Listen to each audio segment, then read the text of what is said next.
Hi there and welcome back to Japan, where we're going to be checking out a little bit more of BAND-MAID, except not all of them, and they're not BAND-MAID.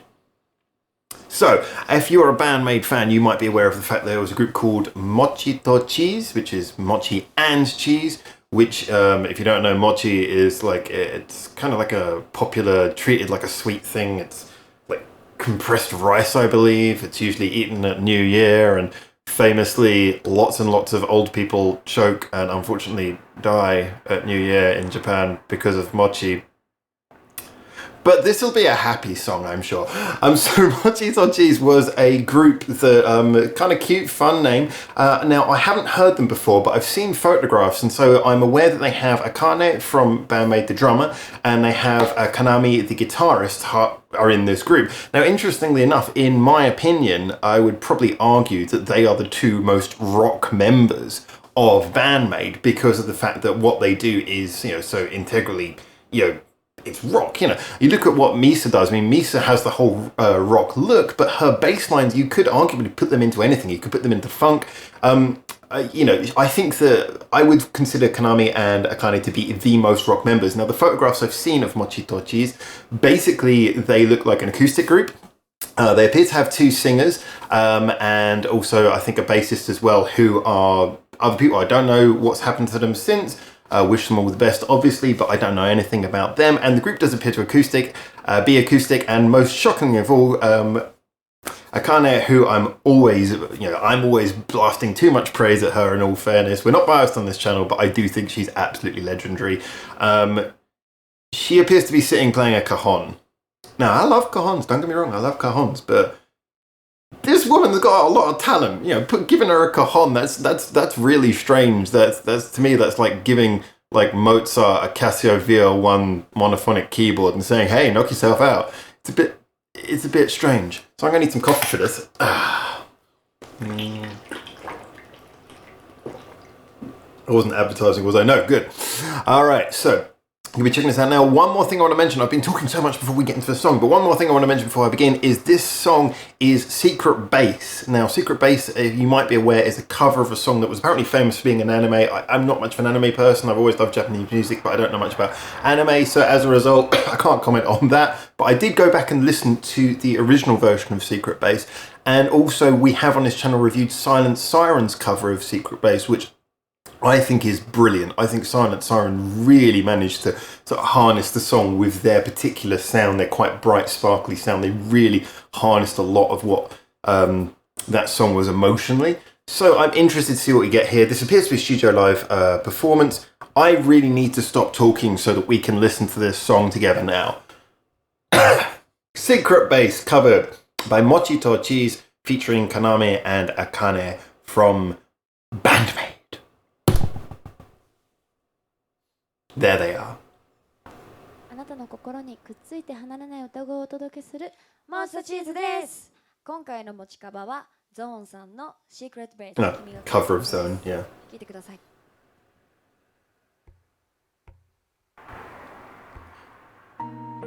Sorry, I keep on seeing Akane just sort of looking up at other people there.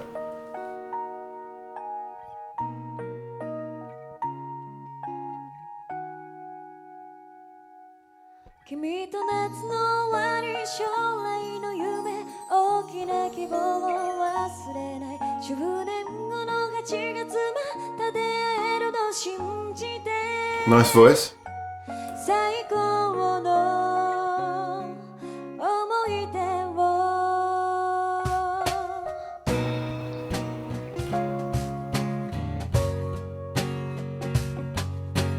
出会いをふとした瞬間、帰り道の交差点で声をかけてくれたね。一緒に帰ろう。 They've got interestingly complementary voices, very different timbre. 本当はとてもとても嬉しかったよ。ああ、花火が夜空きれいに咲いてちょっと切なく。ああ、風が時間とともに流れる。嬉しくて楽しくて冒険もいろいろしたね。二の中君と夏の終わり将来の夢大きな希望を忘れない10年後の8月もた出会えるの信じて It's interesting, the keyboard seems to be adding a lot of the sparkle. The acoustic guitar, almost to me it sounds like it's been EQ'd down a bit to hold down the bass of the song. So what Kanami's playing is really, really straight chords here, which is obviously an arrangement choice.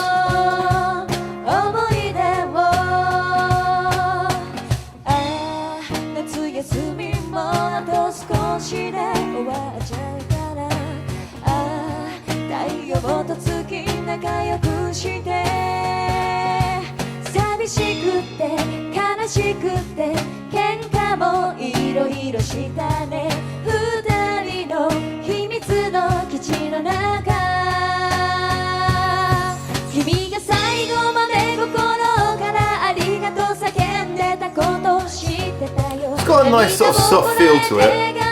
It's kind of what I think you would expect from this kind of arrangement. I kind of want to hear the keyboard player break out a little bit more, so I'm interested to see what happens in the bridge to this one.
Nice, that was a nice little touch. That kind of broke it up. Nice to hear a bit of flavour into the instrumental. Their voices do work really nicely together actually. I hope they still are working together in some capacity, these two singers.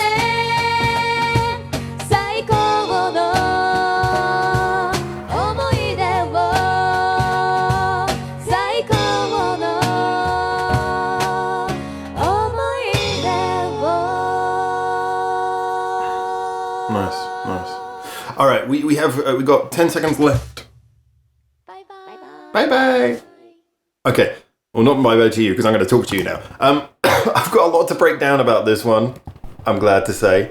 But the thing is first of all, before I do this, I'm going to have to take an approach that I don't usually do because a lot of what I want to say about this is kind of based on what I think this band is. Now, as always, I have my, I don't like to overdo it, but the whole point of this is I have knowledge and experience working in the music industry, so I know roughly how these things work. I've seen artists, so I would assume like this, so I try to give my perspective as best as I can. But you guys probably know these artists much better than I do if you're already a fan, so please feel free to correct me if I'm wrong. But I'm going to give a rough idea of what I think is going on here, because I think it is kind of important before I start breaking down the good and bad about this. Now, essentially speaking, I would argue that this seems to me like the two singers are a duet. Effectively, they're a duet. They probably met first, and then they have hired themselves or just picked up or spoken to and gained 3 musicians in the background. The reason I say this is not solely because of the fact they're front and center. In fact, I'm pretty sure in one of the photographs I saw before, one of those two singers was holding a guitar as well. So it's not that I don't think they can play instrumentation. I don't know about that. I'm just from what I remember. The point is, though, is there was something very weird about the whole setup of this song. The girl playing the keyboard, doing an absolutely fine job, but what she was playing was very simple. Now, I don't know if she's just ripped that extremely simple keyboard line directly from the original, but it was very simple, and it was turned down quiet, and she was playing from a sheet, which is really weird. If you're in a sort of professional band, I don't see many professional bands playing sort of songs like this, 4 or 5 minute songs, who are playing with a sheet. You just know the songs. Okay, maybe it's a cover, maybe they only played this once or twice, but still, I just find that kind of a bit weird that she needed a sheet for this. And then alongside her, you've got Akane and Kanami, who, okay, I know they were younger at this point, and maybe their skills were not as fully fledged, but it did really look like they had just been told, look, we want you to play this. And they went, all right. And just said, oh, that'll be fun. Oh, we're going to do a radio thing. That's cool. We've never done that before. Okay, so you want us to play this? All right. You know, no disrespect to them if you're in that position, if you can do a lot more, but you're with a duet who they've got you this chance to play at whatever this was, like a radio studio or a private studio. You're inclined to just go along with whatever the deal is.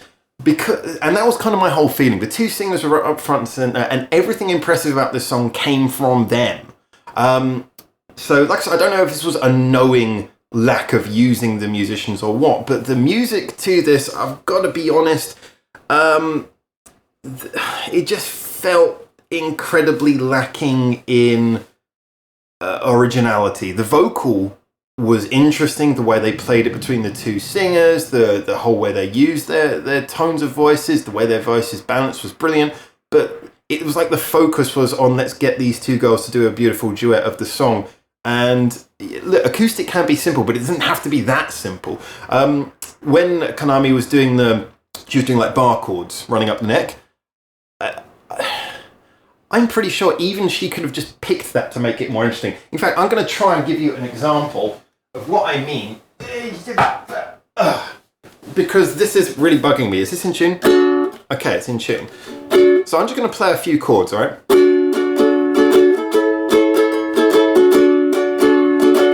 There's two chords, all right?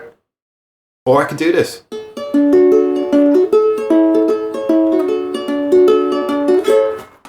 You know, I mean, it's more interesting. It adds some variation. And just looking at Kanami's face, she looked like, you know, she's just sort of phoning it in, chord, chord, chord. She kind of looked a little bit bored. And considering that this is a decent length song where there's a lot of emotional expression, I felt like she perhaps, whether she at the time had the creative ability to write her own interpretation of the song or whatever it was, it just seemed like I was like, I'm just really surprised to hear her playing it so simply. Just at no point did she seem to break away from just really basic bar chords. Akane seemed to be challenging herself a little bit more with that cajon, you know, adding, you could see her every time she got to sort of run through the bells and add a little bit of the little, I don't know what you call this small symbol, I never remember the name of that, but when she was doing that, she kind of looked like she got a moment to express herself, but they looked like they were really restrained. While the keyboard player looked like this was perhaps not something that she really was used to doing, and that maybe she was, you know, kind of more of a part-time keyboard player, hadn't had time to learn the song. Just everything about this felt strangely like, here is a duet, a really confident duet, with hired musicians who they perhaps don't properly understand playing behind them.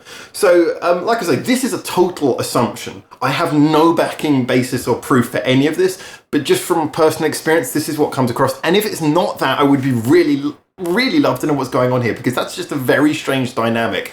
It's very easy to be overly judgmental with hindsight, having seen what these girls have done subsequently, and knowing, oh, well, they've got X amount of talent now, so why were they doing this then?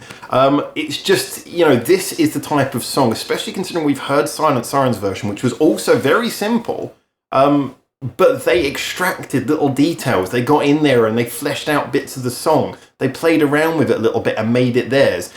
To me, this felt like no one was trying to make this song theirs. This is a cover. This is a good opportunity to make the song your own. It felt like, it was like, let's strip the song down to its barest basics. You know, have Kanami basically doing the equivalent of a straight bass line, just with the extra fingers needed to make it into bar chords. So, you know, it's hard for me because if I was judging this without any judgment of the artist, I would say, oh, wow, isn't it amazing? Akane and Kaname seemed Kanami and it's really hard to say the names after each other. Akane and Kanami seemed to have much less skill at the time. And isn't it amazing how much they've improved and yada yada yada? But I don't actually think that's what it is. I just think that they have been asked to play this song really simply. So what would be really interesting for me? I have to follow up on this. I can't leave it at just this. First of all, get in the comments and tell me what you think, because as always, you guys, if you know more about the band history, feel free to school me on this, because I'm giving opinions from a perspective of what I know, but it doesn't necessarily mean I know everything. I want you to give your opinions in the comments, and please, can you direct me towards an original song by this band so I can hear what they were doing when they were more working on representing their own musical ideas. This is definitely a very interesting video, but I think it highlights something of a curiosity. And I have seen artists like this before who've, everything's been built around maybe the singer or whichever musician came up with the idea of the group, and then everyone else is kind of just there for the ride, but maybe not really having their talents properly used. I have seen this kind of thing before, so I'm assuming that's what we're looking at here. I'm really interested though. So, as always, guys, get in the comments, tell me what you think, give me some suggestions. Usually I'll save the suggestions, I look for links. If you can drop them in our on our Reddit, which is linked in the description below, you'll find there is a suggestion thread. Really good if you can put suggestions in there. I will also keep a look at the comments on this video just in case though, because I really want to follow up on this.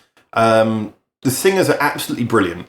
They got beautiful voices. There were a few little tiny errors as you'd expect in a live performance, with just the tiniest bit flat or something like that. But it was basically beautiful vocal performance. The keyboard player, she wasn't doing anything wrong, but she did look a little bit like there was something just weird about her having sheet music in front of her for something as simple as that.